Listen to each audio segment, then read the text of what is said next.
जय हिंद। अभी इस वक्त मौजूद हैं उत्तर प्रदेश के जनपद सिद्धार्थनगर में। हम आपको बता दें कौन होगा सत्ता पर काबिज कवरेज करने के लिए हम यहाँ पे आए थे।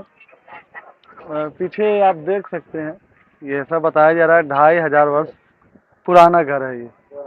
हम आपको बताएं, ये 2500 वर्ष पुराना घर ये जो है, ये गौतम बुद्ध जो है उनकी पत्नी यशोधरा जी का है। आप पीछे ये देख सकते हैं। ये इनके बारे में जब हमने डिटेल निकाला तो इस यहाँ ये हमें पता चला कि the excavation at Ganvaria was carried out between 1971-76.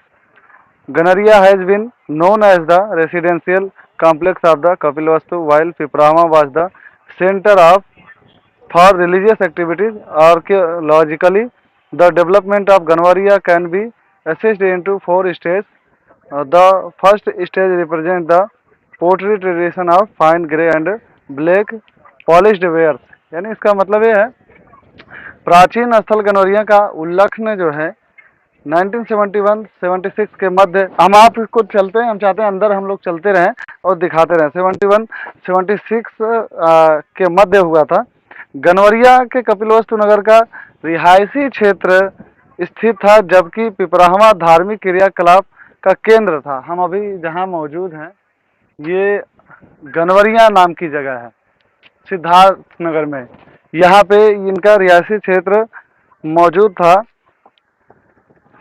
पुरातात्विक दृष्टि से गनवरिया का विकास 4 चरणों में हुआ है।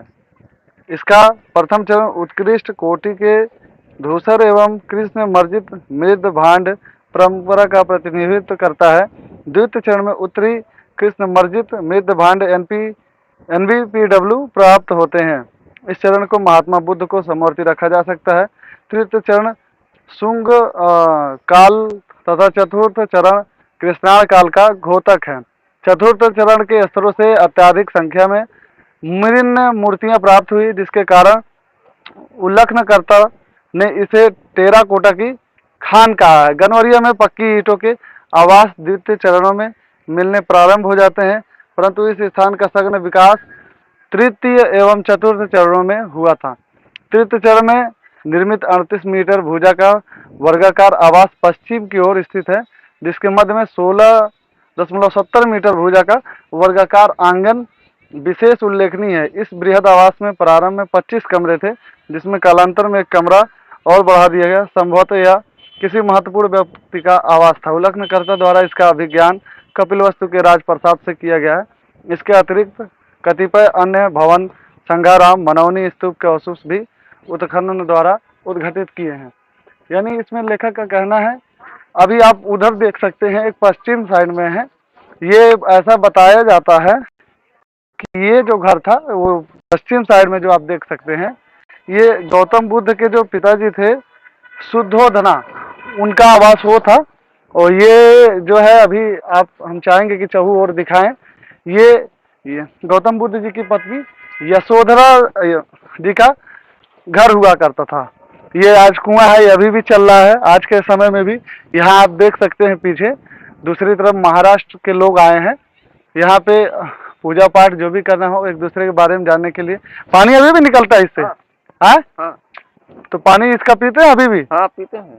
कौन पीता है? हम ही लोग पीते हैं। अच्छा, अभी महाराष्ट्र वाले बोल लेके पीते हैं। अच्छा, वो भी लोग पिए हैं। ये देखे मराठी लोग आए हैं सारे लोग यहाँ पे। अच्छा, ये बताइए, ये घर जो है ये उनका राजमहल है ना, राजा शुद्धोधन का। अच्छा, उनका राजमहल है। तो ये बिना छत के कैसे रहा जाता था यहाँ पे? टीला था, एकदम टीला था। अंग्रेजों ने उसको खुदवाए, वो मूर्ति उर्ति में करा हुआ। अच्छा अच्छा, हम आपको रूम दिखा दें यहाँ पे, जो उस टाइम के रूम बने हैं किस तरीके से बने हैं, ये आप देख सकते हैं। ये अंदर मुझे लगता है ये 8 बाई लगभग 5 का कमरा, 6 का कमरा है। मैं इससे कंफर्म नहीं हो सकता हूँ, लेकिन ऐसे लगभग यहाँ पे 25 कमरे हैं इस महल में। ये आप चाहू और देख सकते हैं। ऐसा अभी भी देखिए, कुएं से पानी निकालने जा रहे हैं, इसको पिया जाता है। ये यहाँ पे उनकी जो गौतम बुद्ध जी की पत्नी थी यशोधरा, वो रहती थी यहाँ पे, कि चूंकि हम निकल रहे थे सिद्धार्थनगर का कवरेज करना था, चुनाव चूंकि हो गया था हमको और अलग दूसरे जनपद में जाना था, लेकिन यहाँ पे आने पे हमें पता चला। इसके हमारे साथ ये कहा बुद्ध जी के, ये बुद्ध धर्म के मानने वाले हैं, हम इनसे जानेंगे, बातचीत करेंगे, बहुत सारी चीजें जानकारी लेंगे। बाबा जी, इसके इस महल के बारे में जानते हैं आप या अभी जानने आए हैं? ये कपिल वस्तु है। जी कपिल वस्तु के जो राजा महाराज शुद्धोधन थे, महाराज शुद्धोधन, जी जी। महाराज शुद्धोधन की ये राजधानी राजमहल है। अच्छा, नहीं मैं ये थोड़ा सा, ये भोजनालय है, इसमें भोजन बनता था। अच्छा, और वो राजमहल है। हाँ, और जो वहाँ स्तूप है, यहाँ से जो बॉर्डर के करीब है। अच्छा, वो नेपाल बॉर्डर। हाँ हाँ, यही रोड जाएगा आगे। हाँ, स्तूपा है जो स्तूपा। भगवान बुद्ध का कुशीनगर में मरने के बाद महापरिनिर्वाण जब हुआ, हाँ, तो 8 भागों में बांटा गया। अच्छा, एक भाग 8 भागों में क्या बांटा गया? उनकी जिस्म? अस्थि अस्थि। अच्छा, अस्थि को बांटा गया। तो वो जलाए गए थे, क्या किए गए थे? दफन किए गए थे? जलाए गए थे। तो बुद्ध धर्म के लोगों में आज भी जलाए जाते हैं लोग? हाँ, जलाए। चलिए, ये अच्छा, मैं ये नहीं समझ पा रहा हूँ, इस घर में कोई कैसे रह सकता था कि उस टाइम ये छत तो है नहीं कहीं भी? देखिए, ये आज का तो है नहीं। हाँ, 2500 वर्षों 2500 साल पुराना है। तो उस टाइम के घरों में छत नहीं रहा करती थी? नहीं, छत रहते थे, लेकिन ऐसा नहीं रहता था ना। अच्छा, कैसा थे? लोहा और सीमेंट सब थे नहीं। हाँ, तो ये ऐसे धीरे धीरे धीरे करके ऊंचा करते थे, फिर उसको जैसे वहाँ जब स्तूप पर जाएंगे तो स्तूप में कोई सरिया सीमेंट नहीं लगा हुआ। अच्छा, वो ऐसे जैसे एक सिरा को ऊंचा करते जाएंगे, फिर ऐसे ऐसे इसको ऐसे बनाते थे।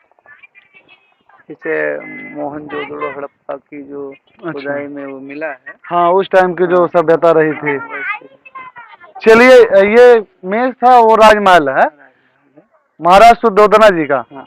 तो हम वहाँ भी आपको ले चलेंगे, दिखाएंगे, उसके बाद हम वीडियो का अंत करेंगे, क्योंकि करीब में है। हम निकल रहे थे दूसरे जनपद में कवरेज करने के लिए, लेकिन हमने देखा, क्योंकि ये इतिहास से जुड़ा हुआ है, हम काफ़ी भीड़ देख, मुझे इसके बारे में कुछ पता नहीं था, लेकिन भीड़ देखा बाहर, मैंने देखा कि मुझे लग रहा है यहाँ पे 4-5 बसें होंगी जो कि महाराष्ट्र से आई हैं, और हम चुनावी कवरेज के लिए निकल रहे थे। चूंकि हमारे कोई ऐसा प्लान था नहीं, हमने रास्ते में देखा तो ये सारे पुराने महल, बोर्ड हमने जब पढ़ा तो यहाँ पे बताया गया ये गनवरिया जगह जो है, यहाँ पे महल बनाया गया। आप सभी लोग महाराष्ट्र से हैं? सभी लोग महाराष्ट्र से आए हैं सभी लोग। तो ये देख सकते हैं अंदर का महल है। ये कहा जाए बहुत अच्छे से उस टाइम का जो है बनाया गया था। ये आप रूम देख सकते हैं। ये रूम है उस टाइम के। आ जाइए, अंदर आ जाइए। कि देखिए, लेकिन 2500 साल पुराना इतना अच्छा, इतना मजबूत कैसे हो सकता है? हमारे साथ बाबा जी आए हैं, इसके बारे में भी कुछ बताएंगे आप? बाबा जी नहीं, बनते जी कहिए। सॉरी, बनते जी, क्योंकि मुझे मालूम नहीं है ना। बनते जी, आप इसके बारे में कुछ बताएंगे हमें? जैसे ये जो है राजप्रसाद है, महल है जी। और और इसमें गेट नहीं होता था। गेट नहीं होता था। पहले दरवाजे में जैसे फाटक नहीं होते थे। हाँ, इसलिए जो सभ्यता रही है वो उसमें था कि किसी के दरवाजे पर पहुंचे तो बुलाई, बिना बोल के अंदर आना मना था। मना था। ये राजमहल है, इसमें खुदाई भी हुई थी। अच्छा, ये अंग्रेजों के द्वारा? हाँ। हाँ, उधर चलिए, आइए हम लोग देखते हैं। 1975 में 1975 में खुदाई हुई थी। इसकी खुदाई हुई। हाँ, ये आज़ादी के बाद की बात बता रहे हैं आप? ये अभी 75। अच्छा, 1975। हाँ, 1975। अच्छा, यहाँ कुछ रूम बड़े हैं, कुछ छोटे हैं।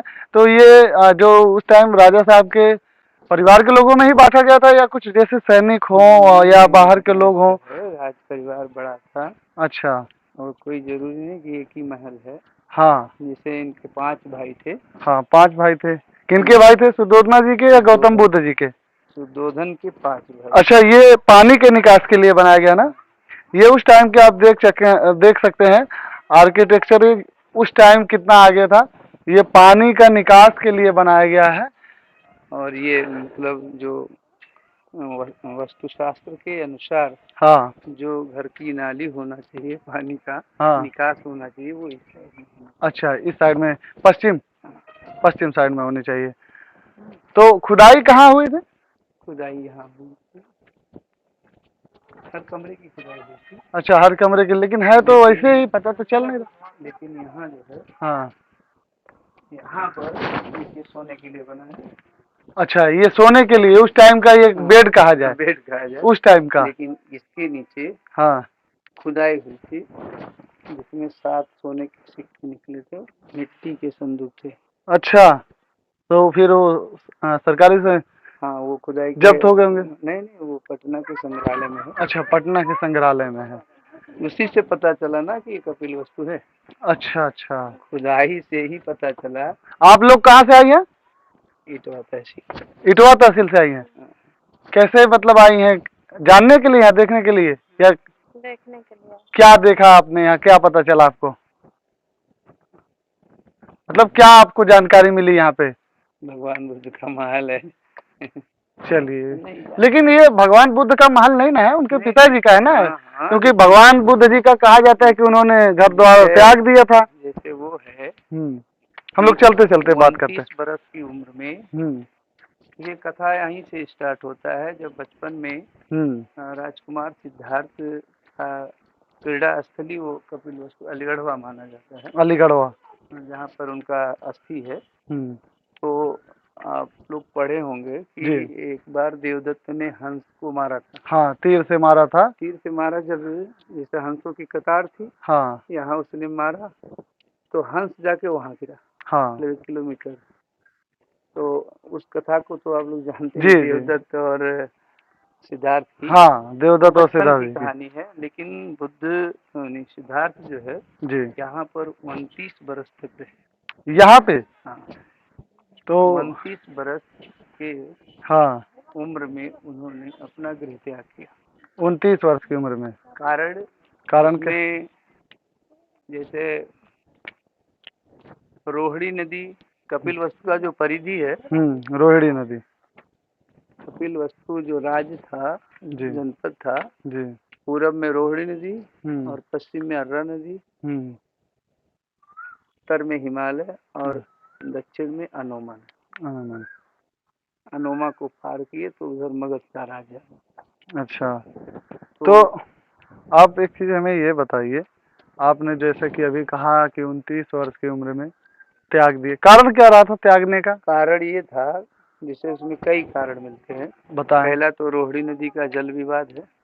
क्या विवाद था? कोलियों और साक्यों में अच्छा, नदी में बांध बांध करके पानी जो है खेतों में लाया जाता है, जिससे फसल का अच्छा होना।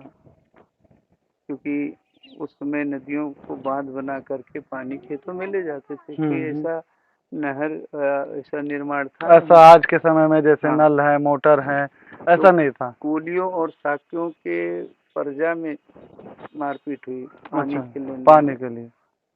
तो चूंकि सिद्धार्थ का ननिहाल था देवदा, ये महाराजगंज में है ना देवदा? आप कहाँ के हैं? हम तो यहीं के हैं। आप यहीं के हैं। तो देवदा के बारे में क्या रखते हैं आप? जैसे देवदा, क्योंकि महाराजगंज का नाम ही महाराजा अंजन जी जो उनके नाना है उनके नाम पे पड़ा है। तो महाराज अंजन की 2 पुत्रियां थी, एक महाप्रजावती, एक महामाया, और दोनों की शादी महाराज सुद्धोधन से हुई थी। अच्छा, दोनों की? दोनों। तो महामाया जी ये गौतम बुद्ध जी की माता है ना? हाँ, ये गौतम बुद्ध जी की माता। जब सिद्धार्थ पैदा हुए, अब यहीं से वो लुम्बिनी अपने देवदा मैके जा रही थी। अच्छा, अभी देखिए कंफ्यूज हो गया है भारत और नेपाल में। कपिल वस्तु नेपाल में भी है और इंडिया में भी है, ठीक है। अच्छा, जन्म जो है ये लुम्बिनी में दिखाया जाता है, बताया जाता है। कारण ये है कि जैसे 2500 वर्ष पहले 16 महाजनपदों में बटा हुआ था, जिसमें एक महाजनपद कपिल वस्तु था। तो जो कपिलवस्तु की परिधि है वो इतना बड़ा है। तो अब देश का जब बंटवारा हुआ तो हो सकता है भाई, अब लुम्बिनी, उस समय किसी को पता नहीं था कि ये कौन पड़ेगा भाग, नहीं तो नेपाल में सब चला था। हाँ बॉर्डर यही है ना, तो हाँ बुद्ध की अस्थि भी चली जाती उधर, हाँ। और उधर तिलौरा कोट भी माना जाता है कपिलवस्तु। नहीं, आप ये बताइए, आपने कहा कपिलवस्तु, जन्म उनका लुम्बिनी नेपाल में हाँ बताया जाता है, जो कि हमारा पड़ोसी राष्ट्र नेपाल है। हाँ हाँ। कपिलवस्तु एक बहराइच के पास भी है, नहीं तो जनपद है या आसपास कुछ है? नहीं, श्रावस्ती है वो, श्रावस्ती उसको कहते हैं राजा। हाँ, श्रावस्ती का क्या संबंध है? श्रावस्ती के राजा प्रसेनजीत की कई बार लड़ाइयाँ हुई है।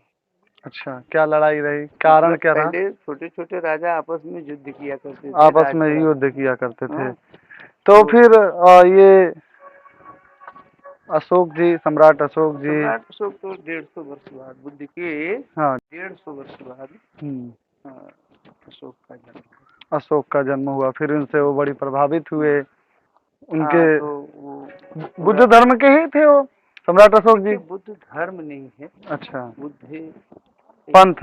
एक मार्ग है, अच्छा, मार्ग है। ठीक है। और धम्म और धर्म में अंतर है। जब बुद्ध को धर्म में कन्वर्ट कर दिया गया तो उसमें पाखंड आ गया। पाखंड क्या आया? पाखंड ये आया कि जैसे उसको ब्राह्मणीकरण कर दिया गया। हाँ। बुद्ध को लिख दिया गया कि जन्मत बुद्ध चले पग साथ, और पग पग जन्मत है जल जात। कि बुद्ध सिद्धार्थ जैसे पैदा होते हैं 7 कदम चलते हैं, 7 कदम के नीचे कमल का फूल निकल जाता है।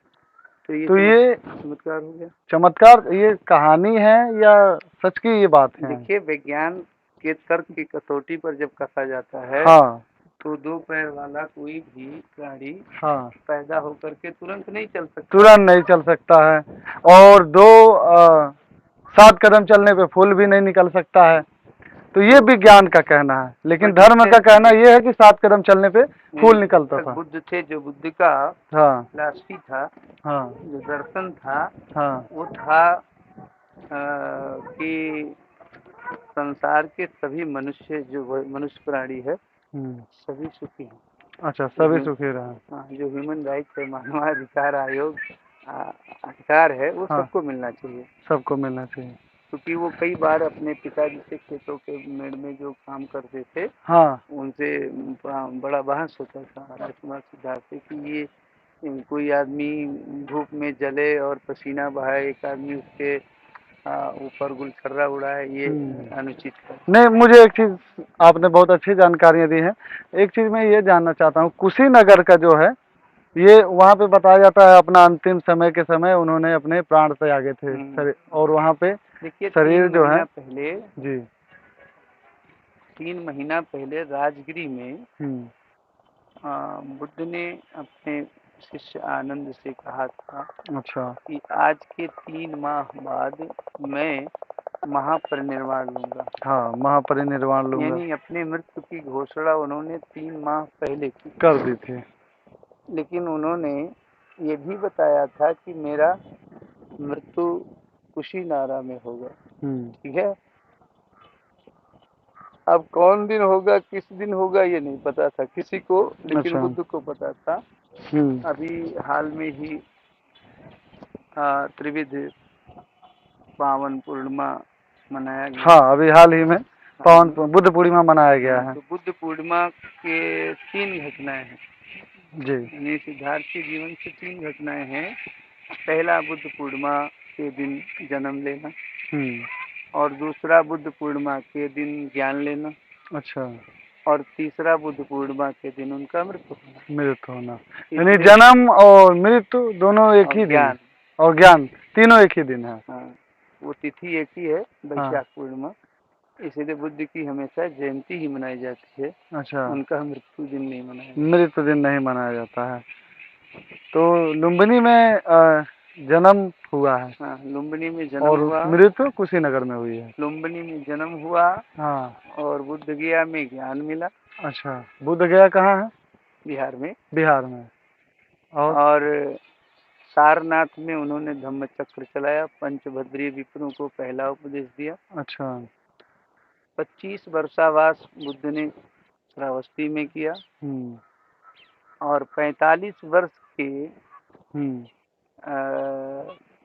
उम्र में 45 वर्ष बुद्ध नंगे पांव इस धरती पर चलते रहे और लास्ट में वो वैशाली गए, वैशाली से पावा आए, पावा के एक पावा के बाद कुशीनगर गया। नहीं, पावा पहले पड़ता उधर से आने पे। अच्छा, फिर पावा में एक चुंद नाम के लोहार थे, उनके यहाँ उन्होंने अंतिम भोजन किया था। अच्छा, तो अंतिम भोजन महत्वपूर्ण है। हाँ, किसी के घर उन्होंने खा करके अपना शरीर को त्यागा और पहला भोजन उनका जो ज्ञान के होने के पहले सुजाता नाम की एक लड़की ने। अच्छा, अपने जीवन में 2 ही बार खाना खाया? जैसे अच्छा, वो नहीं, मेरे आपके कहने का मतलब ये है कि महत्वपूर्ण घटना है। हाँ, जैसे आपने खाना खिला दिया फिर मैं खाना नहीं खाया, तब तक ज्ञान नहीं हो गया। हाँ, ठीक है। अच्छा, जैसे आपने खाना खिलाया, वही खाना खा के मेरी मृत्यु हो गई, ये घटना है, ये महत्वपूर्ण घटना है।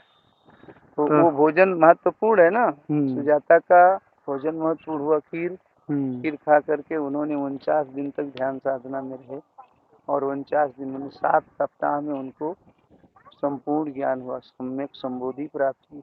अच्छा। बुद्ध तो 27 लोग हुए हैं। हाँ, बुद्ध जो है 27 लोग हुए, लेकिन सम्यक संबुद्ध नहीं करा, संपूर्ण ज्ञानी नहीं क्यों हो पाया। ठीक है। अच्छा, ये 28वें सिद्धार्थ हैं जो शाक्य मुनि के नाम से जाने। अच्छा, तो मैं आपको बता दूं, महाराजगंज, कुशीनगर और सिद्धार्थ नगर से जो कि सिद्धार्थ जो कहा जाता है कि वो राजकुमार थे, उन्होंने घटनाओं को देख के अपने आप को ये कहा जाए कि संत के लिए, उपदेश के लिए समर्पित कर दिया, राजपाट त्याग दिया। महाराजगंज, कुशीनगर और सिद्धार्थ नगर में इसके बहुत सारे अवशेष मिलेंगे। बताया जाता है जन्म नेपाल के लुम्बिनी में हुआ था और मृत्यु जो है वो कुशीनगर के, उत्तर प्रदेश के जनपद कुशीनगर में हुआ था। महाराजगंज में उनका ननिहाल था। आपको मैंने यहाँ से जानकारी दी, सब कुछ दिखाया और बंटे जी ने हमारा काफ़ी सहयोग किया उसमें। बंजारा 24 न्यूज़ के लिए अपने सहयोगी अब्दुल के साथ सलमान अली बंजारा। जय हिंद।